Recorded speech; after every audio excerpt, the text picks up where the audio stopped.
मुझे याद नहीं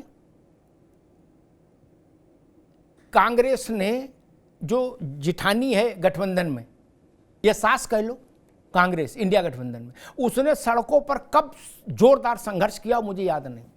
कुछ तो सस्ता लो, सब बढ़िया लो, इसमें क्या खास बात है? थोड़े में ज्यादा स्वाद, यही तो है इसकी खास बात।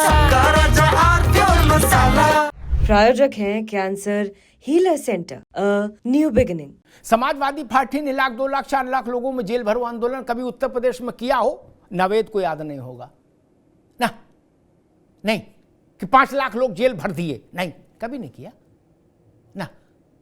उत्तर प्रदेश ने आखिरी जेल भरो बड़ा अभियान देखा था राम मंदिर के समय जब मुलायम सिंह की सरकार थी, तब 7-8-10 लाख आदमी जेल गया। उसके बाद कौन जेल गया? आपकी पूरी कमेटी उठा के देख लो राज्य की केंद्र की, उसमें 90% लोग होंगे जिन्होंने जेल का दरवाजा नहीं देखा होगा, थाने में कभी बंद नहीं हुए होंगे, 2 डंडे नहीं खाए होंगे, कलब कुर्ता पहन घूम रहे हैं सब, और कहे सब ये रहे कि सड़क पर संघर्ष करेंगे, लोहिया जी ने कहा था। अरे लोहिया हो क्या? लोहिया हो? ऐसी गलत बातें क्यों कह रहे हो भाई? लोहिया जी हम लोग सड़क हिला देंगे, आज तक तो हिलाई नहीं कभी, और हिलाई हो तो हमें बता दो, हम भी तस्दीक कर लें कि सड़क हिली थी। कभी नहीं हिलाई। सपा ने बसपा ने कभी कोई आंदोलन किया ऐसा कहां याद आता? किसी को नहीं याद आता ना। कांग्रेस ने किया। तो भाषण से तो सड़क नहीं हिलेगी, भाषण से सड़क नहीं हिलेगी। मैं सिर्फ यही बात कह रहा था। अशोक पांडे जी के पास चलूं और समझूं कि कल क्या होगा, उससे पहले एक बात कहे जाऊं, अशोक जी इस पर चिंतन करिएगा। आप लोगों के गठबंधन के बड़े नेता हैं पी चिदम्बरम, वो भारत के गृह मंत्री भी रहे और वित्त मंत्री भी रहे और भारत के बड़े वकीलों में शुमार हैं। उनने एक बार कहा अभी हाल में कि वो लोग नासमझ हैं, कम समझ वाले हैं। अशोक जी सुनिए, आपकी पार्टी के लिए भी महत्वपूर्ण है, जो ऐसा सोचते हैं कि तीसरे कार्यकाल में मोदी की स्टाइल ऑफ फंक्शनिंग बदल जाएगी चूंकि उनके पास मेजॉरिटी अपनी नहीं है। चिदम्बरम ने कहा कि मेरा तजुर्बा कहता है, मेरी समझ कहती है कि जैसे 14 में मोदी ने राज किया, जैसे 19 में राज किया, वैसे ही 24 में करेंगे। उन 303 और 240 से कोई फर्क नहीं पड़ता। मेरी समझ में चिदम्बरम की बात ज्यादा सटीक बैठ रही है बनिस्पत अखिलेश यादव की, राहुल गांधी की। अगर उनके ऊपर फर्क पड़ रहा होता, डर हुआ होता, तो देश भर के मौलाना खिलाफ थे,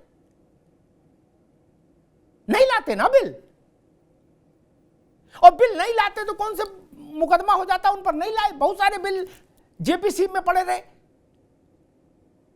लेकिन वो तो ताल ठोक रहे हैं कि बिल लाएंगे, लोकसभा के पटल पर 2-2 हाथ करेंगे। अशोक पांडे जी, कल कुछ हो सकता है? क्या हो सकता है? आप समझ रहे हैं किस आशय की बात हो रही है, जिसमें सस्पेंस हो, थ्रिल हो, ऐसा कुछ हो सकता है? कुछ रूठा मटकी हो? देखिए, हम कुछ भी करते हैं तो पहले विपक्ष बड़ा तेज चिल्लाता है, पहले कहेगा कि अगर 370 हटी तो खून की नदियां बहेंगी, पलक झपकते हट गई। फिर चिल्लाया कि अगर तलाक तलाक तलाक हटेगा तो हलाक हो जाएगा, कुछ नहीं हुआ। फिर उसके बाद जो भी बिल हम लाते हैं, विपक्ष राम मंदिर बना तो खून की नदियां बह जाएंगी, कुछ नहीं। फिर अखिलेश जी कल ट्वीट करेंगे, कांग्रेसिया चीट करेंगे, वो भी ट्वीट करेंगे और कोई आंदोलन करने वाले। मेरा ये कहना है, कांग्रेस ने संशोधन किया था। नहीं, आपको ऐसा क्यों लगता है ये लोग आंदोलन नहीं कर सकते? ऐसा क्यों लगता है? हम ये लोग, आप अखिलेश यादव जी से इसकी उम्मीद बंद कर दीजिए। वो एसी में रह के बस ट्वीट करने वाले नेता है, जनता के साथ चीट करने वाले नेता है। और मेरा कहना है, कांग्रेस पार्टी ने भी इस बिल में संशोधन करने का काम किया था और असीमित अधिकार देने का काम किया था, जिसके चलते यह भ्रष्टाचार की आग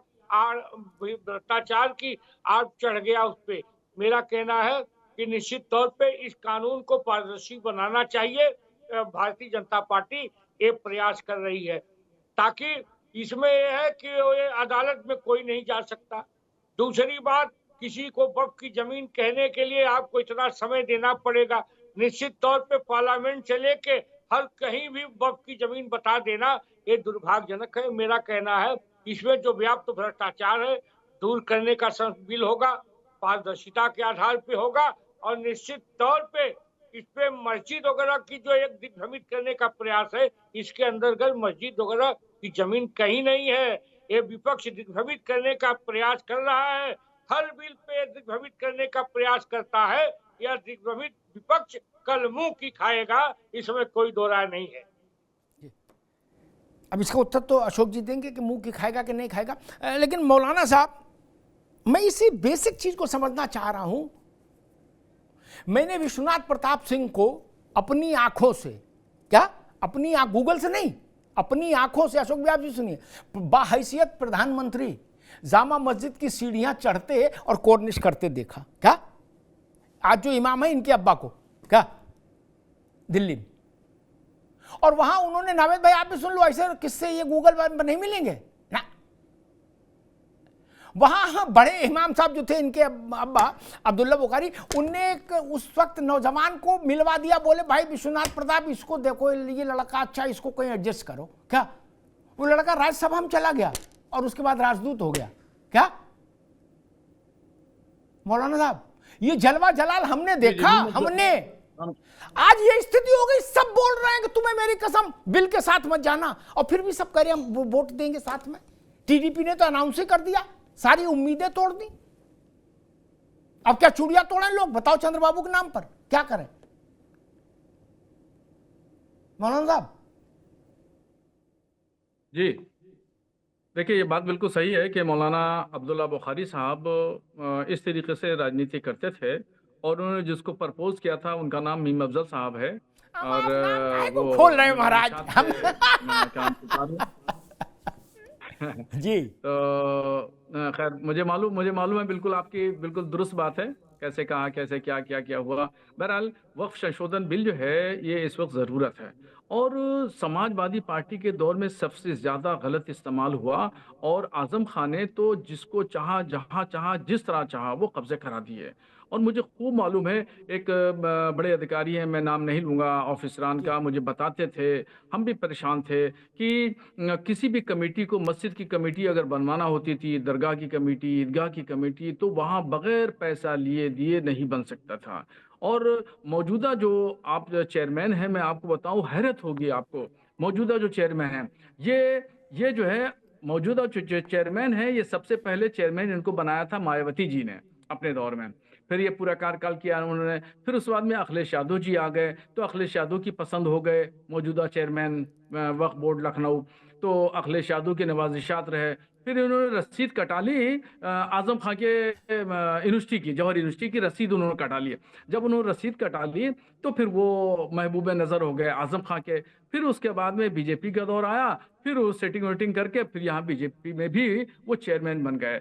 और इतना करप्शन का उरूज है कि छोटी सी मस्जिद है, मान लीजिए 50-100 लोग मस्जिद में नमाज पढ़ने आते हैं, उसका अगर कमेटी बनवाने के लिए कोई चला जाए तो उसका रेट है 50,000 रुपया, और ईदगाह की कमेटी अगर बनवाने के लिए चला जाए तो उसका रकबा ज़्यादा है, 10-15 हज़ार लोग आ जाते हैं तो उसका रेट है 2.5 लाख रुपया। ये जो मैं कह रहा हूँ मेरे पास में सबूत है और प्रूफ है, मैं नाम बनाम पेश कर सकता हूँ। अच्छा, सपा के गवर्नमेंट में जितने भी वक्फ मिनिस्टर रहे, उन लोगों ने खूब दरिया दिली के साथ वक्फ की ज़मीनों को बर्बाद किया।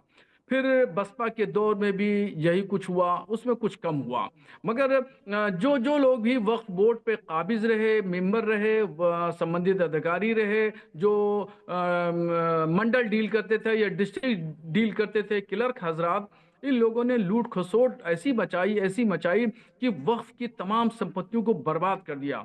हमारे बुजुर्गों ने जो वक्फ की थी ज़मीन, वो इसलिए वक्फ की थी कि होने वाली आमदनी नेक कामों में, फलाही रिफाही जन कल्याण के कामों में खर्चा होगी, उससे दीन का काम होगा, कौम का काम होगा। जो बच्चे नहीं पढ़ पाते हैं, माली परेशानी की वजह से वालिदैन कमजोर था, इसलिए बिल्कुल ठीक बात है मौलाना साहब, वक्फ की परिभाषा ही ये थी, उसका मंतव्य ही ये था, बिल्कुल दुरुस्त कहा आपने। मेरे पास है प्योर पाव भाजी का मसाला, प्योर पाव भाजी मसाला, पाव भाजी को टेस्टी बना डाला, सबका ताजा आल प्योर मसाला। प्रायोजक हैं cancer healer centre, a new beginning.